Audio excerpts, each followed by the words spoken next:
আসসালামু আলাইকুম। আজকে আমরা নতুন একটা কনসেপ্ট স্টার্ট করব, যেটা হচ্ছে শিয়ার স্ট্রেস ইন বিমস। আমরা লাস্ট ক্লাসে ফ্লেক্সারাল স্ট্রেস পড়ছি, এর আগে এসএফডি বিএমডি পড়ে আসছি। ফ্লেক্সারের সাথে আরেকটা যার সম্পর্ক, আরেকটা জিনিস যে আছে বিমে, সেটা হচ্ছে শিয়ার। তো এখন বিমের যে বিভিন্ন পয়েন্টে শিয়ার স্ট্রেস আছে, সেগুলো নিয়ে আমরা এই টপিকে ডিসকাস করব। আমাদের অলরেডি ফ্লেক্সারাল স্ট্রেস কি এর রিলেটেড নিউমেরিক্যালস সলভ হয়ে গেছে। এখন আসছি আরেকটা স্ট্রেস, যেটা হচ্ছে শিয়ার স্ট্রেস। আমি আপনাদেরকে যখন পড়াচ্ছিলাম বারবার বলছি যে এই দুইটা স্ট্রেস আমাদের মানে একদম মেইনলি আমরা এইগুলাই বেশি দেখি, টর্শনও দেখি, বাট শিয়ার আর ইয়েটা বেন্ডিংটা এটা ভালো মতো চেক দিতে হয়।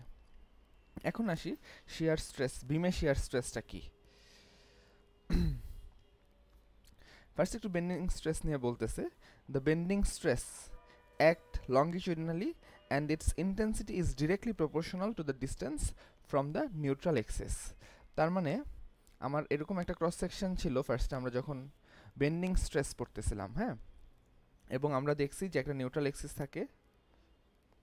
এই নিউট্রাল এক্সিসের যত উপরে বা যত নিচে যান, ওই স্ট্রেসটা, ফ্লেক্সারাল স্ট্রেসটা বাড়তে থাকে। এটার জন্য আমি যদি সাইড থেকে দেখাই বিমটা, ধরেন এটা আমার বিম, হ্যাঁ, তা আমি যদি ডায়াগ্রামটা আঁকি, ডায়াগ্রামটা হচ্ছে স্ট্রেসের ডায়াগ্রামটা এরকম ছিল, তাই না, অনেকটা এরকম। তার মানে কি বুঝাচ্ছি, আমার এটা হচ্ছে আমার নিউট্রাল এক্সিস, এবং যত উপরের দিকে যাচ্ছেন দেখেন এই যে স্ট্রেসের ভ্যালুটা কিন্তু আমার বাড়তেছে, হ্যাঁ, এই যে এখানে কম, আস্তে আস্তে নিউট্রাল এক্সিস থেকে দূরে যাচ্ছেন আর বাড়তেছে। এখানেও সেম, নিউট্রাল এক্সিস থেকে যত দূরে যাচ্ছেন বাড়তেছে। এইটাই এখানে একটা রিমাইন্ডার দিল। এখন এইটা হচ্ছে আমার বিমের ক্রস সেকশন, এবং এইটা হচ্ছে আমার শিয়ার স্ট্রেসের ডিরেকশন, ঠিক আছে, শিয়ার ফোর্সের ডিরেকশন। তাহলে দেখি কি বলতেছে। A typical beam section is subjected to shear force in addition to bending moment. তার মানে একটা টিপিক্যাল বিম শিয়ার ফোর্সের বেন্ডিং মোমেন্টের পাশাপাশি সে শিয়ার ফোর্সও ফেস করে। The variation of shear stress which is due to the presence of shear force is studied in this chapter.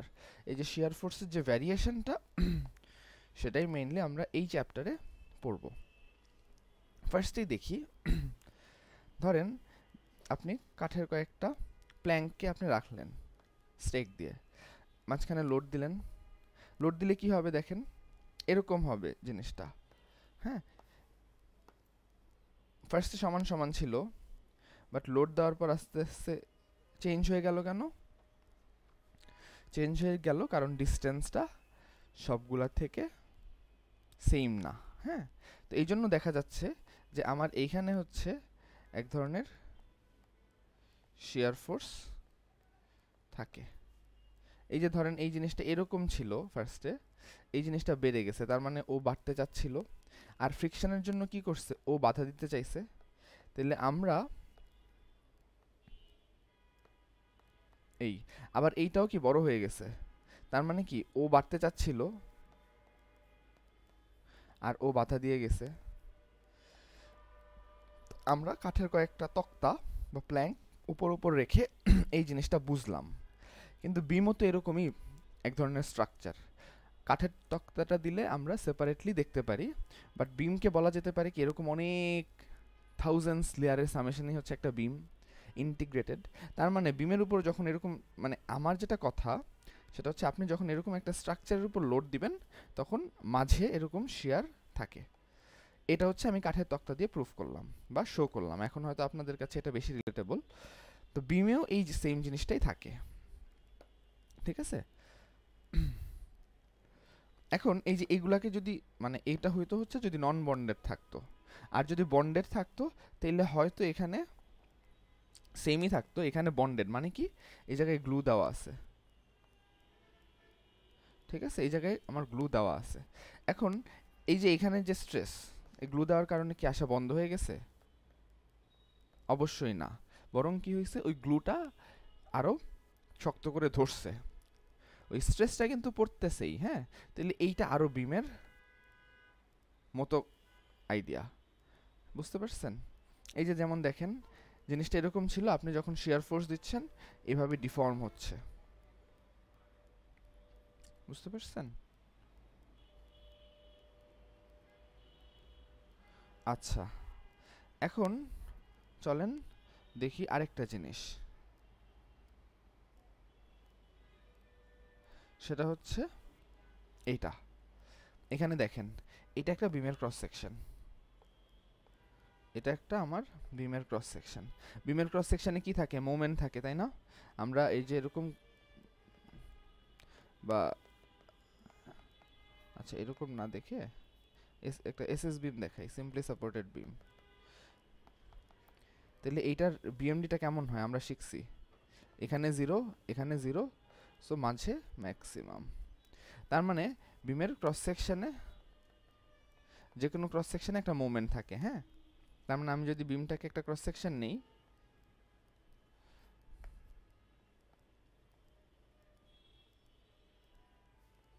তার মানে এই জায়গায় আমি এই যে এই জায়গার ক্রস সেকশনটা যদি নেই, তার মানে আমার এখানে একটা মোমেন্ট আছে। আবার এটা যদি এসএফডিটা আপনি একটু খেয়াল করেন, এসএফডিটা কেমন ছিল? এসএফডিটা এখানেই আঁকি,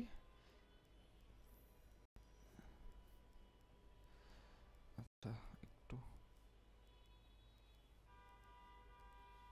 হ্যাঁ এসএফডিটা যদি আঁকি, এই গিয়ে এই এরকম ছিল, হ্যাঁ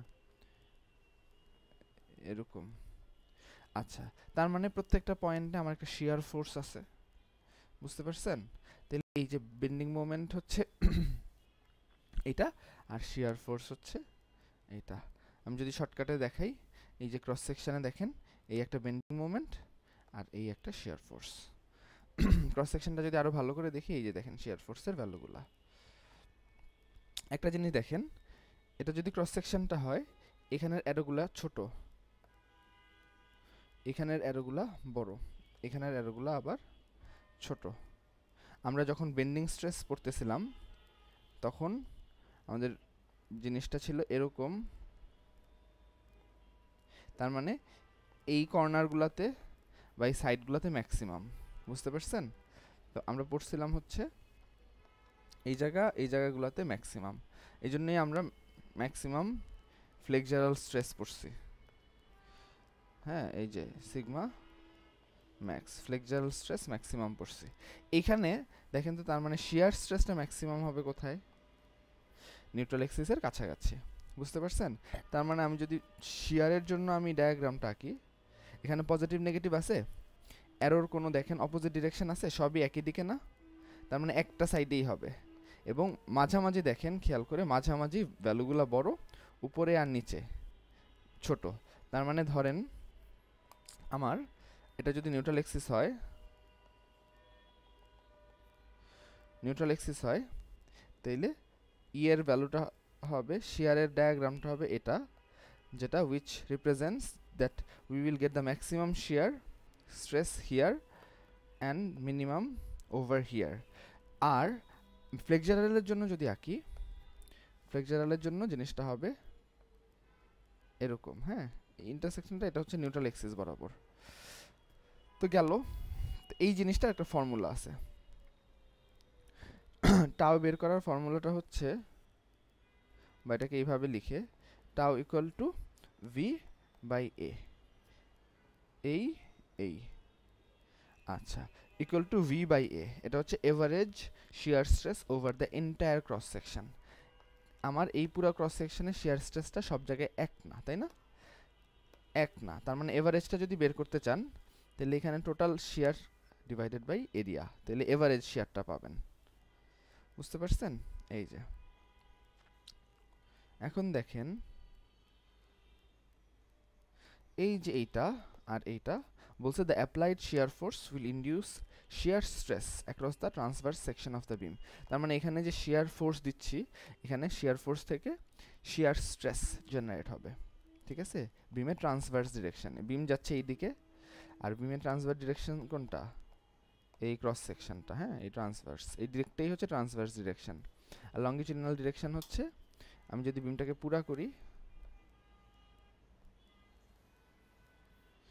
ধরেন এইটা যদি আমার বিম হয়, তাহলে এটা হচ্ছে আমার লঙ্গিটিউডিনাল ডিরেকশন, এটা হচ্ছে ট্রান্সভার্স ডিরেকশন, এটা হচ্ছে ট্রান্সভার্স ডিরেকশন।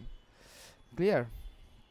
এখন বলছে at each point on the section the transverse shear stress will produce a complementary horizontal shear stress। এই যে এখানে এটা shear stress প্রডিউস করবে।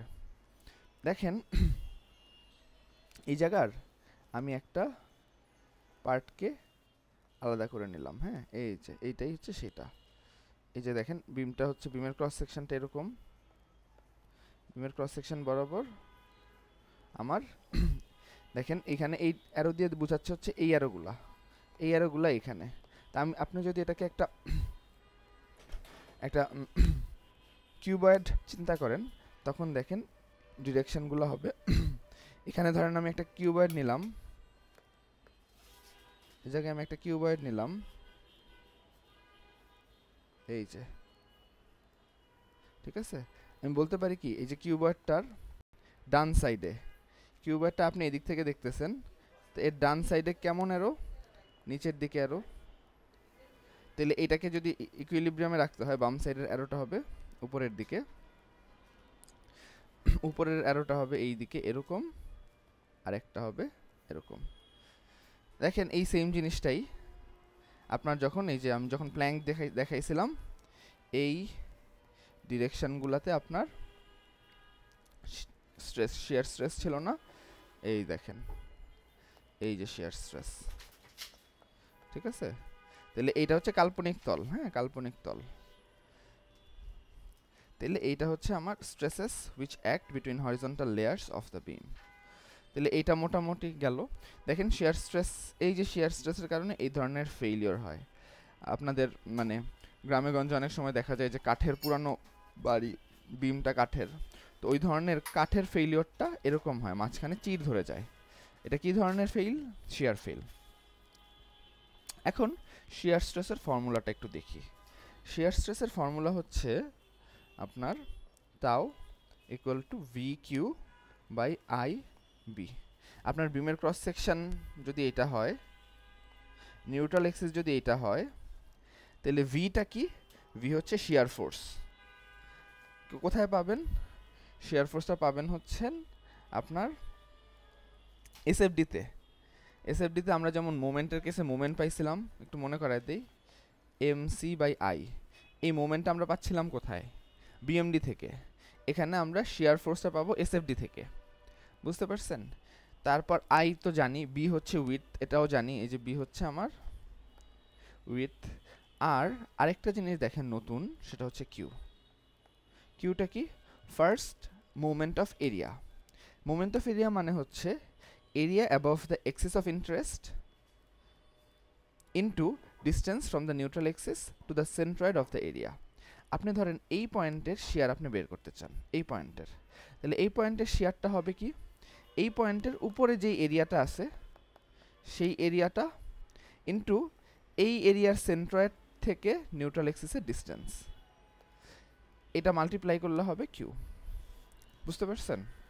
তো দেখেন আপনার একটু দেখাই যে এইটা যদি আপনার টোটাল 10 হয়, তার মানে এইটুক হচ্ছে আমার 5। এখন নিউট্রাল এক্স আপনি বের করতে চাচ্ছেন হচ্ছে নিউট্রাল এক্সিস থেকে 3 মিটার উপরে শিয়ার কত? 3 মিটার উপরে। তার মানে আপনি বের করতে চাচ্ছেন হচ্ছে নিউট্রাল এক্সিস থেকে 3 মিটার উপরে আপনার শিয়ারের ভ্যালুটা বের করতে চাচ্ছেন। শিয়ারের ভ্যালুটা যখন বের করতে চাবেন, 3 মিটারের উপরে একটা এরিয়া থাকবে না, বিমের একটা পার্ট, হ্যাঁ, এটা ডিপেন্ড করবে এইটা কত হবে। তাহলে এই এরিয়াটা ইন্টু এই এরিয়ার অবশ্যই একটা সেন্ট্রয়েড আছে, ভরকেন্দ্র, এটা হচ্ছে একদম এর মাঝখানে। তাহলে এইটা থেকে এই ডিস্টেন্সটা বের করা যায়, বের করা খুবই ইজি। এটা একটা আমি বলছিলাম এইটুক হচ্ছে 5, এইটুক 5 আমি বের করতে বলছি নিউট্রাল এক্সিস থেকে 3 মিটার উপরে। তার মানে এইখানে আছে কত? আর 2। তাহলে 2 এর সেন্ট্রয়েড কত? এখান থেকে 1 এ, তাহলে 1 আর এদিকে হচ্ছে আপনার 3। তার মানে সেন্ট্রয়েড থেকে যে ডিস্টেন্সটা, সেই ডিস্টেন্সটা হবে আমার এইটা, হুইচ ইজ 4। তো এইভাবে করে এই কিউটা বের করে ফেলা যায়। এই কিউটা যদি এখানে বসায় দেন তাহলে আপনার এই পয়েন্টের শেয়ারটা বের হয়ে যাবে। সিমিলারলি আমি এই পয়েন্টের জন্য শেয়ার বের করতে পারি, এই পয়েন্টের জন্য শেয়ার বের করতে পারি, এক্স্যাক্টলি এই পয়েন্টের জন্য শেয়ার বের করতে পারি।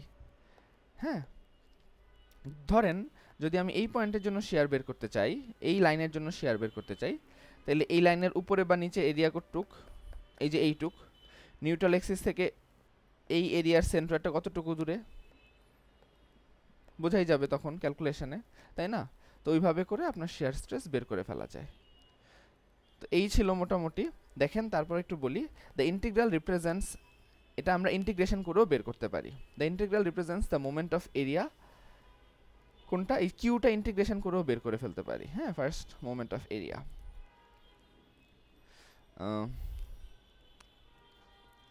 এই ছিল হচ্ছে, দেখেন এইখানে হচ্ছে বলছে share stress for a rectangular section. Rectangular সেকশনের জন্য আপনার এই পয়েন্টে শেয়ার বের করতে চান, তাহলে ভি এসএফডি থেকে পাবো এই এরিয়া ইন্টু এদের সেন্ট্রয়েড থেকে নিউট্রাল এক্সিসের ডিস্টেন্স, এটা হচ্ছে আমার কিউ, এই যে কিউ। হ্যাঁ, ওয়াই বার দিল কেন? কারণ এইখান থেকে এই পয়েন্টের ডিস্টেন্স হচ্ছে আমার ওয়াই বার। বিআই, ভি কিউ বাই বিআই বা আইবি যেটাই বলেন। হ্যাঁ, তা আইও জানি বিএইচ কিউব বাই 12, আর বিটা তো জানি উইথ। এইভাবে করে আপনি যে কোনো পয়েন্টে শেয়ার বের করে ফেলতে পারবেন। বুঝতে পারছেন? Share stress in rectangular section, এই যে এই পয়েন্টের শেয়ারটা যদি বের করতে চান তাহলে এই ফর্মুলা। এখন একটা জিনিস একটু দেখি, যে কোনো মোমেন্টে যে কোনো পয়েন্টের শেয়ার স্ট্রেস বের করার ফর্মুলা হচ্ছে এইটা। আপনি যদি এটাকে একটু আরবিট্রারি ভ্যালু, যে ডি বি ওয়াই এগুলো দিয়ে ধরেন, তাহলে এরকম একটা ভ্যালু আসবে, সেটা আপনার অটোমেটিকলি আসবে। হ্যাঁ, কারণ এখানে ওয়াই বারের ভ্যালু কত? ওয়াই বারের ভ্যালু হচ্ছে এখান থেকে এই ডিস্টেন্সটা, তো এখান থেকে আসছে আর কি। একটু দেখাই দেই, এই ডিস্টেন্সটা কত তাহলে? ডি বাই 2, কজ পুরাটা ডি, পুরাটা আমার ডি, তাহলে এটা ডি বাই 2। এখান থেকে যদি আমি ওয়াই কেটে নেই, ধরেন ওয়াই কেটে নিলাম, তাহলে এইটুক থাকতেছে কত? D by 2 minus Y. এখন এইটার আবার সেন্ট্রয়েড নিতে হবে, তাহলে এইটুক ডিস্টেন্সের সেন্ট্রয়েড কত হবে? এইটা ডিভাইডেড বাই 2, এইটুক, তাহলে এইটা হচ্ছে আমার এইটুকু। এটার সাথে যদি আবার ওয়াই অ্যাড করি, তাহলে এই পয়েন্ট থেকে আমার নিউট্রাল এক্সিসের ডিস্টেন্স চলে আসবে। তাহলে এটা হচ্ছে সেন্ট্রয়েড থেকে ডিস্টেন্সটা, আর এটার এরিয়াটা কত? B into D by 2 minus Y. প্রস্থ হচ্ছে বি, আর এইটুক হচ্ছে ডি বাই 2 মাইনাস ওয়াই। এইটার সাথে এইটা মাল্টিপ্লাই করলেই আপনার এরকম চলে আসে।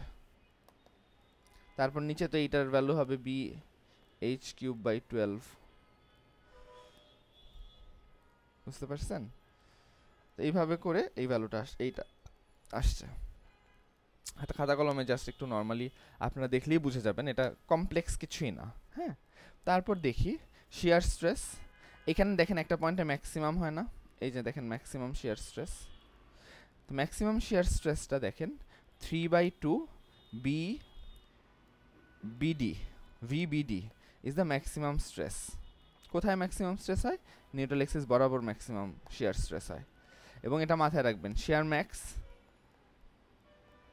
Equal to 3/2 V B D. এখন এই যে ভি বাই বিডি, আমরা এই যে এভারেজ শিয়ার স্ট্রেসটা বের করছিলাম একটু আগে, total shear stress by area. এখানে আমি লিখতে পারি ভি, এরিয়া মানে কি? B into D. তাহলে এরিয়া মানে বি ইন্টু ডি যদি হয়, তাহলে এইটুককে আমি কি লিখতে পারি? এভারেজ, অথবা এটাকে মিনও লেখা যায়, টাও মিন। তাহলে আমি টাও ম্যাক্স ইকুয়াল টু লিখতে পারি 3/2 টাও মিন। হ্যাঁ, বুঝতে পারছেন? তো এইটা হচ্ছে আমার সেই ইকুয়েশন। এই দেখেন সেম জিনিসগুলোই দেখাইছে এখানে, এই যে সেম জিনিসটাই দেখানো যে ভি টাও ম্যাক্স হচ্ছে এটা থেকে আসছে। ক্লিয়ার? হ্যাঁ, ধরেন এটা রেক্ট্যাঙ্গুলার সেকশন, যদি আই সেকশন হয়, আই সেকশনে আমার লম্বা সেকশনটার উপর ম্যাক্সিমাম শিয়ার পড়ে, এবং লম্বা সেকশনের মাঝ বরাবর দেখেন শিয়ারের ভ্যালুটা অন্য জায়গা থেকে ম্যাক্সিমাম। বুঝতে পারছেন? এরকম তো কিছু সেকশন দেখাই। ধরেন এই যে রেক্ট্যাঙ্গুলার সেকশনের জন্য শিয়ারটা পড়ে এই যে এরকম মাঝখানে বেশি, আই সেকশনের জন্য একটু তারপর আরও বেশি, এরকম এটারও মাঝখানে বেশি। টি সেকশনের জন্য দেখেন সেকশনটা যেহেতু উপরে ভারী, তার মানে শিয়ারটা সেন্ট্রয়েড মানে নিউট্রাল এক্সিসটাও উপরে এবং ম্যাক্সটাও হবে উপরে। ঠিক আছে? নিউট্রাল এক্সিস যেখানে শিয়ার ম্যাক্স হবে, টাও ম্যাক্স হবে সেখানে। শিয়ার ফ্লোটা কি একটু দেখি। If the shearing stress Fv is multiplied by the width b, we obtain the quantity q. It is known as the shear flow, which represents the longitudinal force per unit length transmitted across the section at a level y1 from the neutral axis. Shear flow, এই যে আপনার ধরেন অনেকগুলা layer, তাহলে লেয়ারের মধ্যে আপনার শিয়ার layer two layer শিয়ার vary করতেছে, শিয়ার ফ্লো একটা আছে। এই শিয়ার ফ্লোটা আপনি বের করবেন কিভাবে? যে কোনো পয়েন্টের শিয়ার ইনটু এটার উইডথ, ক্রস সেকশনের উইডথ। তাহলে শিয়ার আমরা জানি কি V Q by IT, IT না টি দিয়েও বোঝায় আসলে উইডথ, বি দিয়ে দেখাই। হ্যাঁ, এর সাথে যদি আপনি শিয়ার ফ্লোটা বের করতে চান স্মল কিউ টাও ইনটু বি, এখানে যদি আবার বি মাল্টিপ্লাইড হয় তখন ভি কিউ বাই আই, এটা হয়ে যাবে হচ্ছে আমার শিয়ার ফ্লোর ফর্মুলা। বুঝতে পারছেন? তো এই ছিল মোটামুটি থিওরি। শিয়ার ফ্লো হচ্ছে কি রিপ্রেজেন্ট করে এটা একটু দেখি। Represents the longitudinal force per unit length, একক দৈর্ঘ্যে লঙ্গিচুডনাল ফোর্স, যেই ফোর্সটা ট্রান্সমিটেড অ্যাক্রস দ্য সেকশন, পুরো সেকশনে যেটা ট্রান্সমিটেড হয় at a level y1, neutral axis থেকে y1 একক দূরত্বে যেই লঙ্গিচুডনাল একক দৈর্ঘ্যে যেই ফোর্সটা ট্রান্সমিটেড হয়, সেইটাই হচ্ছে আপনার শিয়ার ফ্লো। তাহলে এইগুলো হচ্ছে আমার ফর্মুলা ছিল। From next class hopefully we will start solving mathematical problems. আপনারা এই ভিডিওটা ভালো মতো দেখে বুঝে আমাকে একটু ইনফর্ম করবেন, এবং যদি কোনো কনফিউশন বা কিছু হয় অবশ্যই আমাকে জানাবেন। ঠিক আছে? তাহলে এই ছিল মোটামুটি। I will upload this file to you soon. তারপর আমরা কিছু ম্যাথমেটিক্যাল প্রবলেম সলভ করব। হ্যাঁ, hopefully from this Friday we will start solving mathematical problems. ঠিক আছে?